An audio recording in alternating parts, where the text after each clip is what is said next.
Bonjour à toutes, bonjour à tous. Bienvenue à ce webinaire intitulé Du papier au numérique, adopter la simplicité et la sécurité de la signature électronique avec TED. Je me prénomme Claude. Je serai à la manœuvre ce matin pour vous présenter donc cette offre TED Signature ou TED Contrat aussi, puisque c'est comme ça qu'on l'appelle. Et peut-être pour commencer un certain nombre de points techniques avant de débuter. Donc vos micros sont coupés. Vous pouvez interagir avec moi en utilisant la zone de chat qui est proposée par GoToWebinar. Donc n'hésitez pas à m'interrompre. Dans la mesure du possible, j'essaierai d'y répondre au fil de l'eau. Donc n'hésitez pas. Alors, dans l'immédiat, vous pourriez me confirmer si le son et l'image sont corrects, si vous voyez bien le nouveau site, enfin pas le nouveau site, le site des éditions Compagnons, que vous pouvez mettre d'ailleurs en favori sur vos écrans d'accueil si vous le souhaitez. Voilà. Alors, allez-y, est-ce que le son est bon? A priori, j'ai pas de retour de votre part. Vous pouvez faire un petit mot. C'est bon, sinon je vais démarrer. Allez, c'est parti. Donc nous démarrons donc sur la partie tête signature.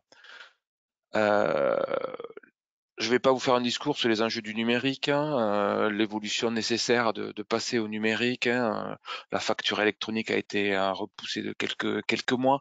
Donc on est vraiment dans ce sujet-là et on est vraiment dans l'enjeu de la dématérialisation et de façon générale du numérique. La signature y passe aussi. Et aujourd'hui, nous vous proposons une solution qui va vous permettre effectivement d'utiliser et de proposer à vos clients une offre complète qui va évidemment pouvoir fonctionner en mode autonome, mais aussi en mode via un connecteur que je vous montrerai tout à l'heure. Alors, la plateforme, la voilà. Donc certains d'entre vous la connaissent. C'est une plateforme TED. C'est une plateforme évidemment sécurisée, multitenante, hébergée sur des serveurs en France. Bon, tous ces aspects techniques sont à votre disposition si vous le souhaitez. Et nous allons donc nous y connecter pour la regarder un petit peu. Donc admin. Alors évidemment, les utilisateurs ont chacun d'entre eux un mot de passe. Si je me trompe dans le mot de passe, vous voyez, on tombe dans l'eau. Voilà, ce sera beaucoup mieux. Donc cette plateforme aujourd'hui prend en charge 3 types de flux. D'accord. On traite la dématérialisation des bulletins de salaire, d'accord, à direction de DigiPost, coffre-fort proposé par le groupe La Poste. On propose la dématérialisation des factures clients. D'accord, on pousse les factures vers les clients de diverses façons, via différents canaux. Et puis, on a aussi toute la partie signature. Alors, cette partie signature, justement, c'est celle qui nous intéresse ce matin, va pouvoir fonctionner, j'allais dire, avec un certain nombre de façons. On va le voir comment, soit de façon autonome en déposant des documents, soit en utilisant un connecteur qui va s'occuper de pousser finalement les documents vers cette plateforme pour les acheminer auprès des clients. Mais avant, peut-être regardons un certain nombre de paramètres qui sont peut-être intéressants. Dans un premier temps, des informations d'identification de la société. Bon, jusque-là, rien de particulier. Ce qui va être plus intéressant, en l'occurrence, c'est des paramètres liés aux utilisateurs, puisque cette plateforme va identifier un certain nombre d'utilisateurs. Donc, ces utilisateurs, en fait, et tout spécialement dans le cas de la signature, on va leur donner des droits, on va leur donner des rôles. D'accord, cette notion de rôle est intéressante puisque, évidemment, quand on parle de signature, on va parler d'acteur de la signature et qui a le droit de signer. Alors, évidemment, j'oublie pas de préciser que ce que j'appelle moi le signataire, c'est celui qui engage l'entreprise, puisqu'on parle bien de signature numérique, donc il faut engager l'entreprise, donc il y a un représentant légal de l'entreprise qui s'engage lorsqu'il signe. Bien évidemment, le destinataire, lui aussi, va signer. Mais lui, le destinataire, c'est bien, on attend de lui, évidemment, qu'il signe. Quand je parle de ces rôles, donc on va trouver des rôles qui sont liés à des missions au sein de l'entreprise, puisque nous, on va trouver des préparateurs, des valideurs, des signataires. Les signataires, ce sont ceux qui, au sein de l'entreprise, vont engager l'entreprise, d'accord, et qui vont ficeler, si je peux dire, la signature. Voilà, tout un tas d'individus vont pouvoir s'identifier sur cette plateforme et on va voir comment on leur donne des droits. Ensuite, on va gérer les comptes émetteurs. Alors, qu'est-ce que ces notions de compte émetteur? Ces notions de compte émetteur, ce sont des éléments qui permettent d'identifier soit des sociétés, d'accord, et je suis multi-société, donc je vais pouvoir identifier toutes mes sociétés, mais pas que, puisque on va pouvoir aussi, au sein d'une même entreprise, identifier des problématiques de signature avec le service RH et des problématiques de signature avec le service commercial. On est bien d'accord que c'est pas les mêmes personnes qui interviennent, c'est pas les mêmes enjeux en termes de signature, c'est pas la même façon de signer, mais en tout cas le résultat est là. On va donc pouvoir utiliser cette notion de compte émetteur pour dédoubler tout ça. Regardez, j'ai créé 2 comptes émetteurs pour cette société qui s'appelle l'Arbre, un compte émetteur, d'accord, qui permet de collecter ou d'organiser, disons, la signature en lien avec le service RH, et une autre qui permet de gérer la signature des devis. Les sujets ne sont pas les mêmes, les enjeux ne sont pas les mêmes, et bien évidemment, les problématiques et les acteurs ne sont pas les mêmes. Alors justement, en parlant d'acteurs, on va regarder un petit peu. On va pouvoir désigner ici des opérateurs. Les opérateurs, c'est qui interviennent dans le process, dans le workflow de signature. D'accord?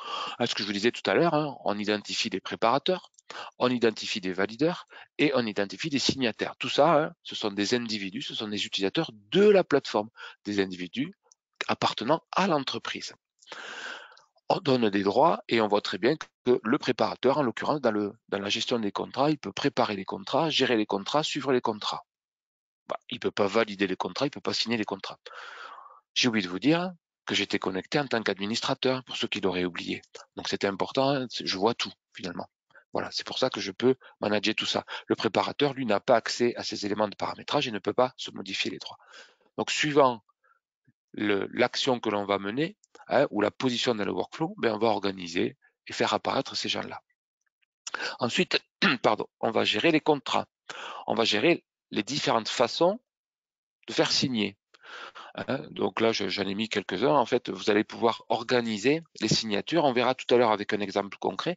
Est-ce qu'on passe avec un OTP, sans OTP? On verra ce que c'est qu'un OTP. One Time Password. Donc c'est un mot de passe à usage unique qui est acheminé par SMS. D'accord? Ça peut venir renforcer le dossier de preuve. Voilà. Donc là, j'ai 4 services de signature disponibles. C'est au moment de la construction du document à signer qu'on va choisir le service de signature. Vous remarquerez qu'on propose un service d'archivage, puisque le document signé peut faire l'objet d'une conservation dans un coffre-fort à valeur probante qui est opéré par le groupe Archineo, donc filiale du groupe La Poste. Voilà, donc ça, ce sont des options que l'on active ou pas. Donc ces services sont managés par ailleurs. Vous voyez en bas à gauche, on a le menu service où on organise les différentes façons de collecter la signature. Les éléments de format, on s'en moque. Par contre, au niveau de la signature, ça peut être intéressant ici de positionner le tampon de l'entreprise, de réserver un certain nombre de zones sur le document à signer. Vous allez voir comment ça se manifeste, évidemment, pour collecter le gris-gris des différents acteurs. Alors, quand je dis le gris-gris, ça veut dire c'est concrètement la signature, ce qu'on ferait sur un document papier, en apposant avec son plus beau stylo, en apposant sa plus belle signature. Mais là, pour le coup, donc on va réserver des zones sur le document qui vont effectivement venir collecter ou venir afficher plutôt la signature des différents acteurs. Donc on a 3 acteurs dans le cas de la signature. Donc, évidemment, on a le destinataire, on a l'entreprise qui s'engage par son représentant, et enfin on a le tampon du service de signature. C'est l'organisme qui nous fournit toute la certification et la validité de la signature. En l'occurrence, il s'agit de Contralia, filiale du groupe La Poste. Voilà, donc on verra tout à l'heure comment ça se positionne ici et comment ça se manifeste. On va pouvoir organiser le recueil du consentement. Alors, Kesako, comme on dit dans le sud-ouest, Kesako, mais il s'agit tout simplement d'avoir une case à cocher qui va permettre aux utilisateurs qui sont en train de signer de dire par l'action sur cette case, je reconnais avoir lu les conditions générales, etc., etc. D'accord? Donc c'est ça, recueil du consentement. Et vous remarquerez que chaque fois on a des positions, décalage, les largeurs, les hauteurs, puisqu'on organise sur le document, d'accord, l'emplacement de certaines zones. Ensuite, dans le cas de la signature, il peut être pertinent de relancer. Alors oui, on va relancer qui? Le valideur, éventuellement, le destinataire et le signataire. Là, tout simplement, on va cocher, puis on va désigner. Donc, la première relance s'effectuera 2 jours après l'envoi du document vers le destinataire, et on va le relancer tous les jours suivants, jusqu'à temps qu'il signe ou qu'il refuse. Voilà, pareil pour le signataire, pour l'informer. Dans tous les cas, sachez que dans le process de signature, on le verra tout à l'heure, le signataire est évidemment informé par un email disant hey, tu as un document à signer. Voilà pour ce qui est du paramétrage. Alors vous voyez, je viens de le faire sur le service RH. D'accord? Et sur la partie de vie, on aurait un comportement un peu différent. On va retrouver pareil des acteurs qui seraient pas les mêmes, évidemment. Et au niveau de la et au niveau des services, pardon, on aurait aussi peut-être d'autres modes de signature avec d'autres façons de signer et qui sont peut-être moins, comment dirais-je, moins contraignantes que d'un contrat de travail, par exemple. Voilà. Alors, je vous propose de faire un exemple, sauf si vous avez des questions. Donc, je vois que pour certains, vous avez effectivement, vous êtes manifesté dans la zone de chat, c'est parfait, je vous en remercie. N'hésitez pas à me poser des questions. Allez, allons-y. Donc, je vous propose ce matin de faire signer un contrat de travail pour un nouvel arrivant. D'accord? Donc, je suis moi préparateur, je travaille au service RH, j'ai composé mon contrat de travail avec Word, je ne sais quoi, avec une application, et j'ai un fichier PDF. Eh bien, ce fichier PDF, ici, je vais le préparer, je vais préparer mon contrat et je vais créer un nouveau contrat. D'accord? Donc, je rentre dans la démarche de création d'un contrat et là, on va le faire, j'ai souvent l'habitude de dire, de façon artisanale. Voilà. Le document que j'ai préparé, je le dépose ici. La machine va identifier un certain nombre de positions, d'accord, de façon automatique, comme l'adresse postale. S'il y a une adresse email du destinataire, elle se met toute seule, éventuellement son numéro de téléphone. OK? Donc ça, ce sont des informations qui sont captées, qui sont identifiées avec la partie document. Alors Vincent, pour répondre à ta question, ce que je présente là, c'est une création manuelle d'un contrat. Je te montrerai tout à l'heure via un connecteur depuis la gestion commerciale. C'est aussi un enjeu de cette plateforme qui va s'adresser pour des traitements unitaires un par la création de contrats, la signature manuelle, mais aussi on va pouvoir organiser via un connecteur. J'ai 500 devis à faire signer dans ma gestion commerciale ou des contrats d'entretien. Eh bien, on va utiliser un connecteur pour faire ce lien-là. Ça, Vincent, un peu de patience. Allez, nous voilà avec notre contrat de travail. Ce contrat de travail, d'accord, vous voyez, il a été, comment dirais-je, identifié, certaines zones ont été identifiées. Je vais pouvoir lui adjoindre des documents secondaires. Alors, les documents secondaires, ce sont des documents qui vont être fusionnés avec le document principal, mais qui ne vont pas porter la signature. Typiquement, vous savez, le règlement intérieur, souvent, c'est une donnée qui doit être transmise simultanément au contrat de travail. Mais là, typiquement, je vais le mettre. Je vais déposer ici le règlement intérieur de mon entreprise. Je pourrais déposer, je sais pas, d'autres éléments, d'accord, qui vont finalement être fusionnés avec le document principal pour former un seul et unique document qui sera lui-même signé. Ensuite, on va avoir des documents joints. Donc, des documents joints, ce sont des documents, allez, on pourrait dire des notes de service, tiens, typiquement. Là, par exemple, dans le cas d'un nouvel arrivant dans l'entreprise, on va peut-être lui transmettre simultanément à la demande de signature de son contrat de travail, les conditions de la mutuelle, de la prévoyance, je ne sais quoi. Donc là, on rajoute des documents joints. Donc, on profite du traitement de la signature du contrat pour acheminer d'autres documents. OK? Document principal, secondaire, joint. Est-ce que vous vous rappelez tout à l'heure, je vous ai dit qu'on réservait des zones, d'accord? Eh bien, ces zones, regardez comment elles se manifestent. Donc, dans le contrat, lorsque j'ai conçu le contrat de travail, est-ce que j'ai une loupe? Oui.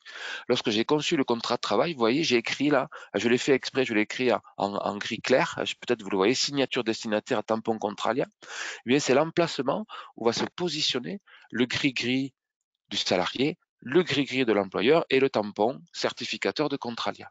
OK? Voilà, donc il suffit tout simplement de modifier le modèle du contrat de travail ou pourquoi pas du devis client, on le verra tout à l'heure, pour qui va ainsi permettre d'afficher le document, l'information sur le document. Alors, revenons et partons un petit peu à la découverte de l'étape numéro 2. L'étape numéro 2 nous dit qu'il faut identifier un destinataire. Ah oui, le destinataire, c'est celui qui doit signer, OK, auprès de le client ou le salarié. Donc là, le destinataire, il n'existe pas. Je cherche si dans ma base de données, je l'ai déjà. Est-ce que j'ai déjà signé? Non. Je n'ai jamais eu à faire signer cet individu. Je crée le nouveau destinataire. Donc là, je vais créer le destinataire à la volée. Et vous voyez que des informations déjà sont pré-remplies, si tant est qu'elles ont bien été identifiées sur le document. Donc Jean, etc., l'adresse. Je vais le rattacher à un compte émetteur. Vous vous rappelez ce fameux compte émetteur, donc c'est la signature RH. J'y donne un identifiant. D'accord, pourquoi pas un matricule ou peut-être un matricule temporaire jusqu'à temps qu'il est signé. OK. Son numéro de téléphone a été identifié aussi. Bon, voilà, rien de particulier. J'enregistre. L'étape 2 est maintenant clôturée. L'étape 3, le valideur. Dans le process de signature, on a le préparateur, le valideur, le signataire. Mais là, je vais désigner, moi en tant que préparateur, je vais désigner qui va être celui qui va valider.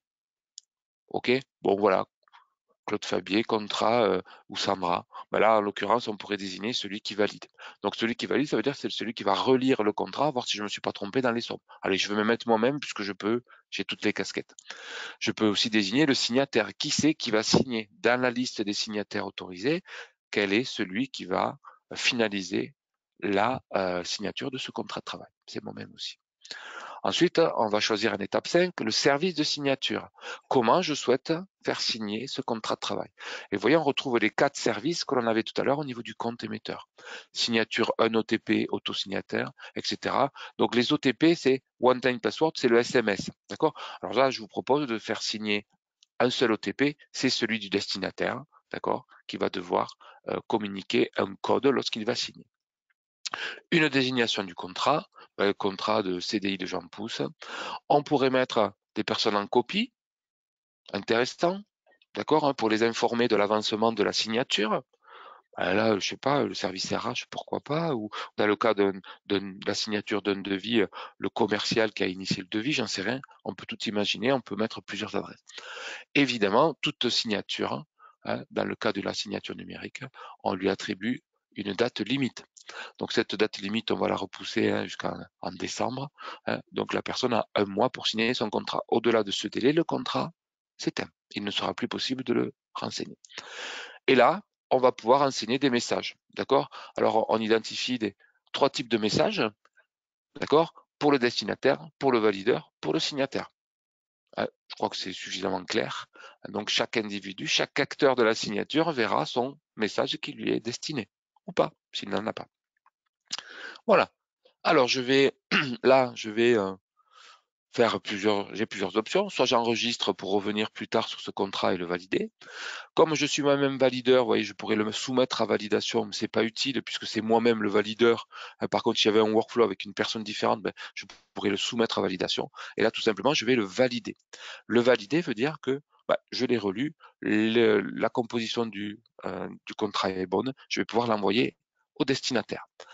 Je suis sur une version de démo. Voilà pourquoi j'ai un écran intermédiaire dans lequel je vais pouvoir désigner l'adresse email qui va recevoir ce document dans le cas d'une démo. En phase de production, évidemment, on n'a pas ça. Ça s'en va à l'email qui a été renseigné au niveau du destinataire. Et je confirme. Donc là, le process de signature est initié. D'accord? On va composer un email qui va être envoyé auprès de notre ami Jean Pousse, d'accord, qui va recevoir l'email et qui va être sollicité pour signer. Donc ce contrat, évidemment, est en cours de signature. Vous voyez, on retrouve ici dans le suivi des envois.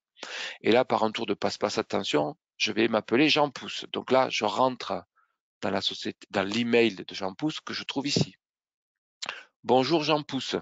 Ouais, c'est moi. Le message ici est complètement paramétrable. D'accord? On peut le paramétrer comme on le souhaite. Il y a un éditeur d'email dans la plateforme, d'accord, qui vous permet d'avoir un email particulier pour les contrats, pour les devis, pour les contrats de maintenance, j'en sais rien, ce que vous voulez. Et Jean va lui proposer de consulter et signer son contrat. D'accord? Mais c'est ce qu'il va faire en cliquant sur le lien ici. D'accord? Et va accéder à ce que nous appelons la visionneuse. La visionneuse est l'espace à partir duquel il prend connaissance du document et il va pouvoir effectivement apposer sa signature. Ou pas d'ailleurs, il va pouvoir aussi refuser. Alors, il trouve son contrat de travail, le PDF, d'accord. S'il souhaite signer immédiatement, on lui dit non. Mon coco, tu n'as pas lu tous les champs requis, c'est obligatoire, tu dois passer sur tous les champs. D'accord? Ici, il bascule. Et puis, on a désigné via un formulaire PDF, il doit renseigner un certain nombre d'informations, y compris l'IBAN.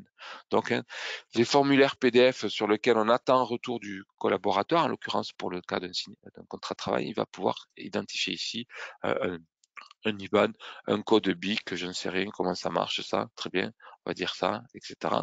Et vous rappelez le recueil du consentement, c'est ça. J'ai lu, j'accepte. Donc, c'est le fait de cocher la case, hein, d'accord, qui entérine finalement hein, la prise de connaissance du document. Évidemment, on n'est pas obligé de l'avoir, on n'est pas obligé d'avoir ces éléments présents sur le document. Vous remarquerez quand je scrolle l'emplacement des fameux cadres. Vous vous rappelez les mots-clés? Eh bien, les mots-clés sont masqués par un cadre blanc qui va collecter la signature et qui va afficher la signature des différents acteurs. Je vais consigner, je vais signer. Bah non, tu peux pas signer. Tu dois lire jusqu'en bas. C'est la notion de paraphe qu'on a l'habitude de pratiquer par la position de ces initiales. Ben là, le scroll correspond à la position des paraphes. Donc là, il va lire, il accède au modèle de règlement intérieur, d'accord? Le fameux règlement intérieur que j'avais mis, vous vous rappelez, en document secondaire. Et là, notre ami est obligé d'aller jusqu'au bout pour signifier qu'il a bien lu tout le document. On remarquera en partie supérieure qu'on a les documents joints qui apparaissent ici. Les documents joints, ce sont ceux qui profitent finalement du traitement de la signature pour être acheminés au destinataire. Voilà. Donc notre ami Jean va pouvoir signer ou refuser, libre à lui. Il peut aussi télécharger le document, l'imprimer pour le regarder. Allez, on va considérer qu'il le signe. Et lors de la signature, tac, il faut que je décoche. Voilà. Alors, dans la signature, donc on va proposer d'identifier son nom, son prénom. On peut effacer la signature. Il peut faire une signature comme il veut, d'accord, hein. Donc, il fait vraiment ce qu'il veut. Il peut utiliser un fichier qu'il aurait pour signer. Voilà. Donc, il fait comme il souhaite. Et puisque le service de signature demande un OTP, il va ici renseigner le code de signature. Le numéro de téléphone, vous avez vu, hein, je l'avais positionné au niveau de la fiche du destinataire. Mais, il apparaît ici, c'est le mien, et je vais recevoir mon code de signature. On a une option qui permet aussi au collaborateur de saisir son numéro de téléphone, c'est une option. Alors je reçois un SMS, et il est très clair, votre code pour signer est 64 59 83. Et je signe. Donc là, c'est Jean Pousse qui appose l'OTP, d'accord, il matérialise sa signature. C'est bon. Le contrat est maintenant signé sur cette partie du destinataire, donc le collaborateur a bien signé le document.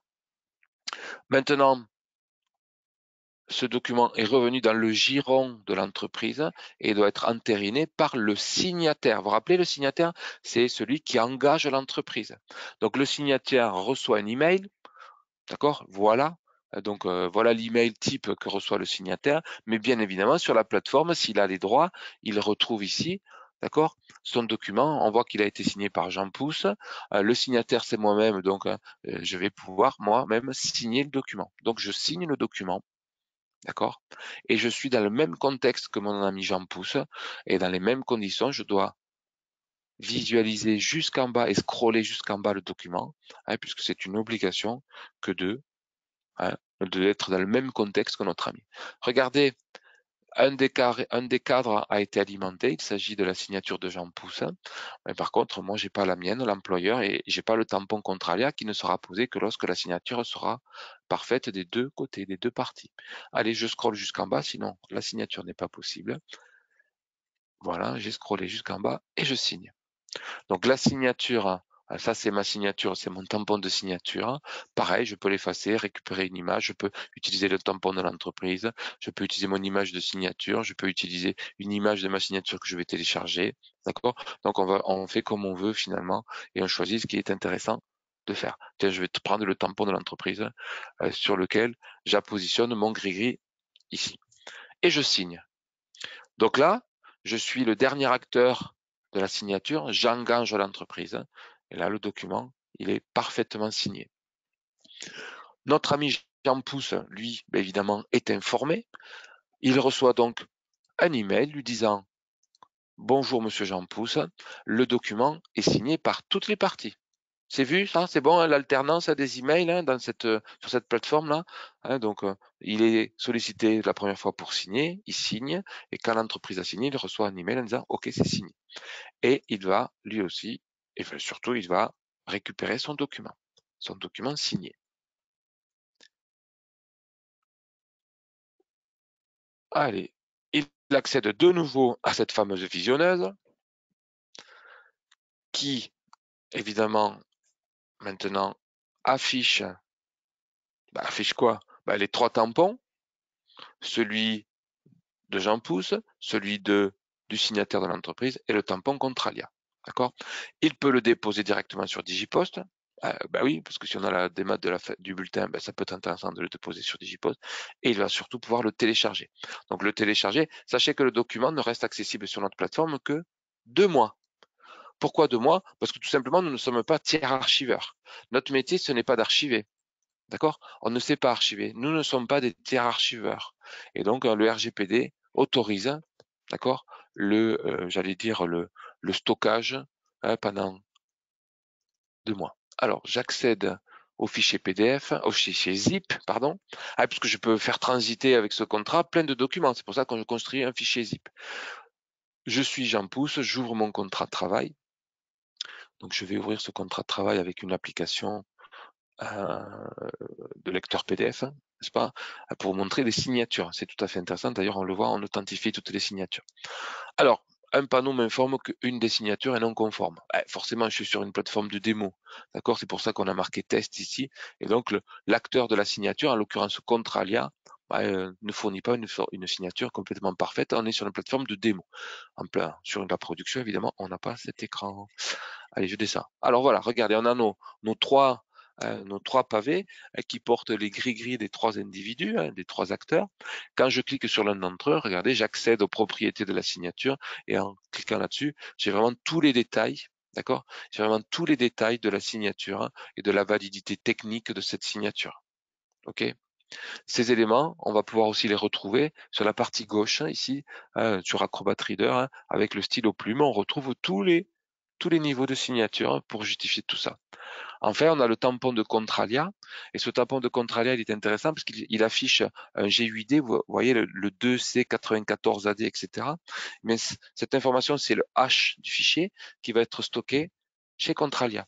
Donc, en cas de litige, en cas de litige, eh bien, Contralia, on va les solliciter pour qu'ils nous communiquent le hash du fichier et on pourra ainsi mettre en corrélation le fichier PDF qui est fourni par l'entreprise, celui qui est fourni par le salarié. On calculera pour ces 2 fichiers le hash et on va le comparer avec celui de DocaPost pour justifier qu'il s'agit d'un document original.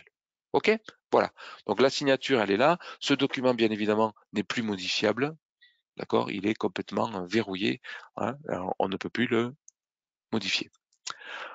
Donc je vous ai dit que ce document restait 2 mois sur la plateforme, sauf évidemment si vous avez souscrit à l'archivage dans un coffre-fort.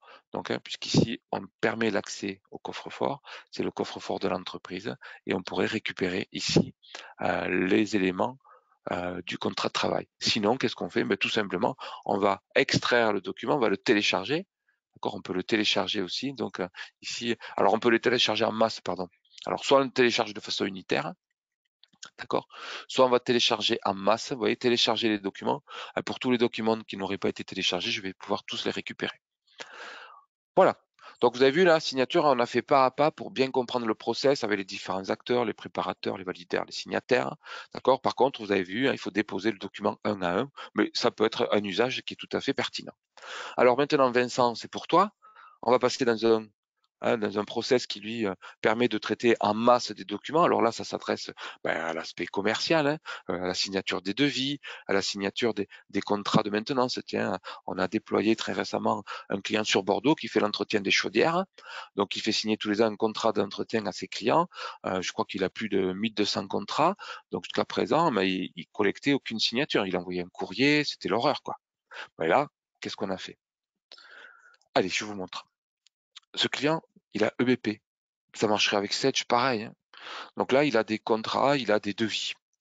D'accord? On a la création d'un devis. Ce que fait le client, il dit, tiens, je veux faire signer mes devis. Tout simplement, il sélectionne ce qu'il veut faire signer ou pas. Enfin, d'accord? Après, ça, c'est son mode opératoire. Voilà, on voit on va prendre 3 devis et il va tout simplement les imprimer. Ah oui, parce qu'il faut mettre en forme le document, puisque ce qu'on fait signer au niveau du client destinataire, c'est un PDF. Donc, il va bien falloir le mettre en forme. Donc, je vais imprimer le document et c'est par le biais d'un connecteur ici qui s'appelle TAI, d'accord, que l'on va faire transiter le document ou les documents entre l'ERP BP ou Sage ou autre, on s'en moque, vers la plateforme TED. Et on imprime.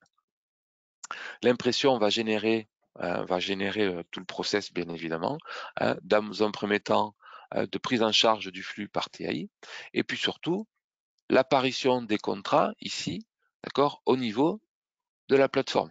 Donc les contrats, vous voyez, ils arrivent ici. Hein.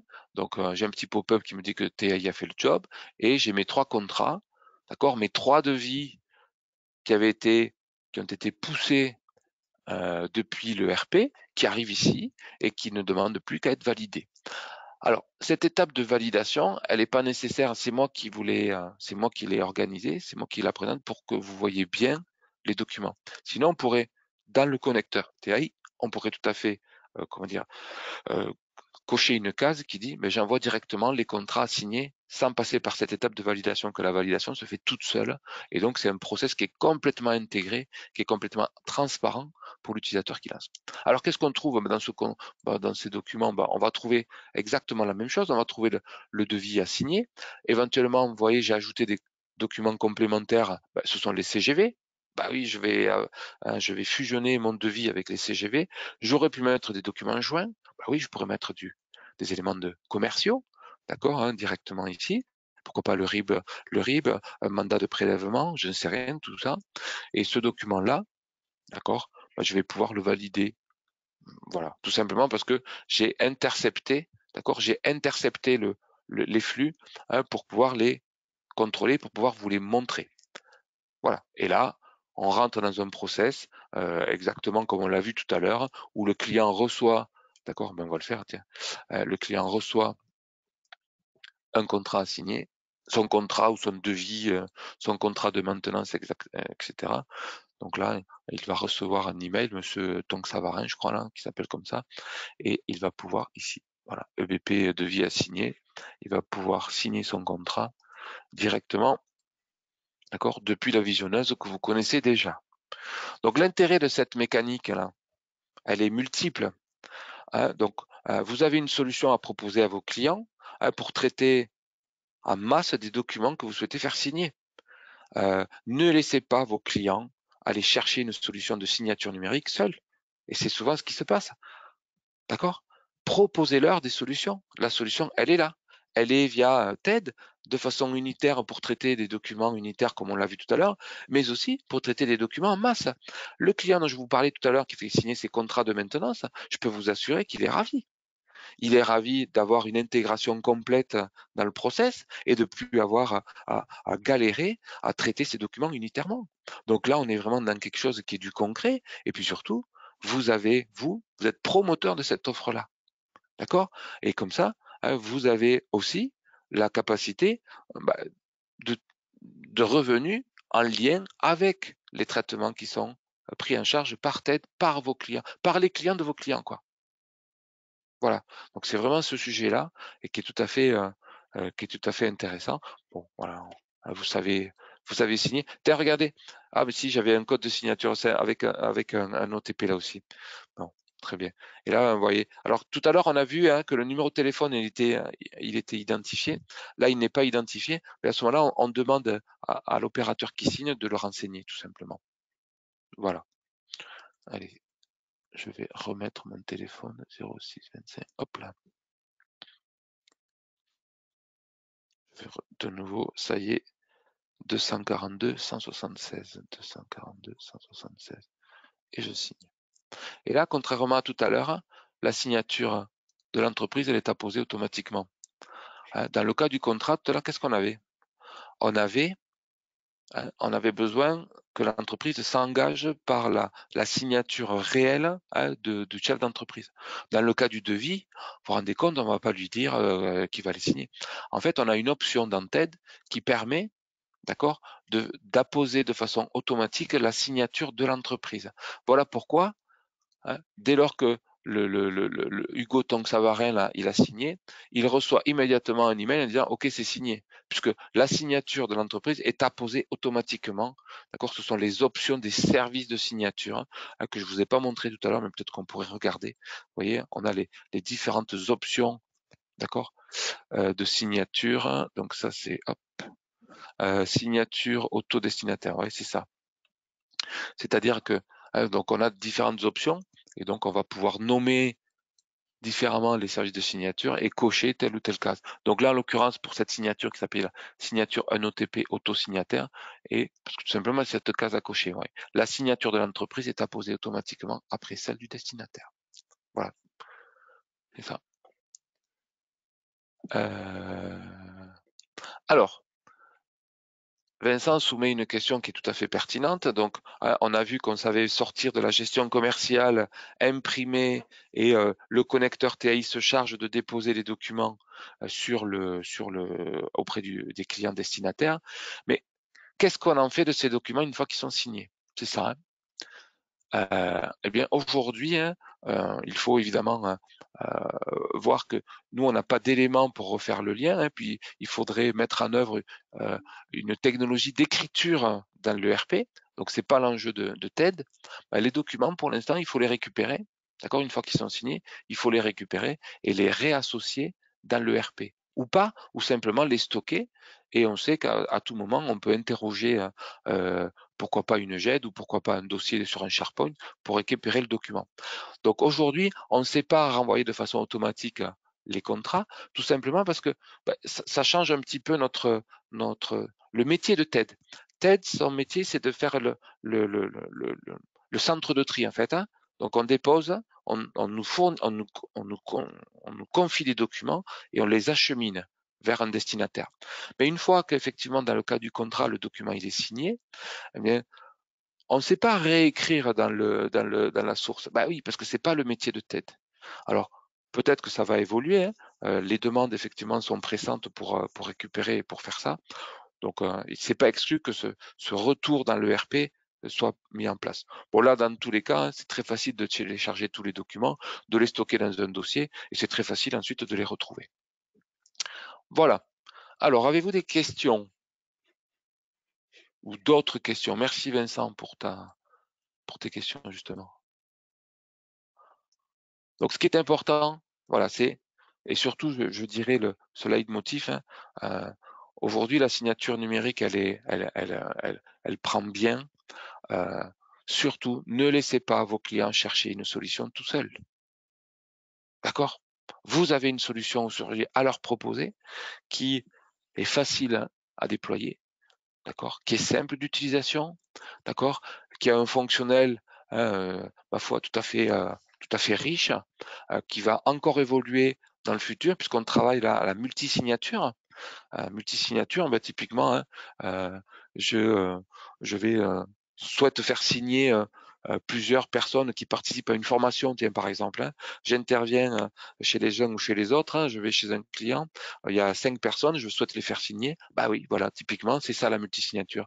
Et même au sein de l'entreprise, hein, vous vous rappelez, on appelle ça les signataires, mais ça peut être pertinent de faire signer plusieurs personnes. Bah oui, parce qu'il y a plusieurs enjeux, il y a plusieurs personnes qui doivent signer. Donc ça, on travaille sur ce sujet-là actuellement. Voilà. Allez, pour la partie tarif, Vincent, évidemment, je t'encourage à pouvoir te rapprocher du commerce. Et quant au délai de déploiement, c'est très très court, hein. On est sur des délais qui peuvent être effectués dans le cas d'une signature simple, c'est-à-dire qui est opérée depuis la plateforme. Ça va d'une demi-journée à une journée grand maximum. Donc c'est quelque chose qui est très très léger. Vous êtes totalement autonome pour créer la plateforme de votre client, pour la paramétrer. C'est très simple, d'accord? Demi-journée à une journée maximum pour le déploiement de la solution et de la mise en œuvre. Par contre, en lien avec le connecteur, ça peut être un peu plus long puisque les enjeux peuvent être un peu plus complexes, hein, déjà de prise en charge des flux depuis l'ERP. Mais voilà, après ça s'étudie au cas par cas. On est sur quelque chose qui peut se déployer facilement, hein, avec le connecteur TAI si c'est pas trop compliqué. On est sur 2 jours de déploiement à peu près en comptant tout. Mais à voir évidemment au cas par cas. Voilà. Alors, si vous n'avez pas d'autres questions, moi, je vous propose de vous libérer. Merci pour votre participation. Merci à Vincent pour ton animation par les questions. Et puis, au plaisir de vous retrouver, hein, lors de prochaines présentations. Merci encore. Passez une belle journée et à très vite.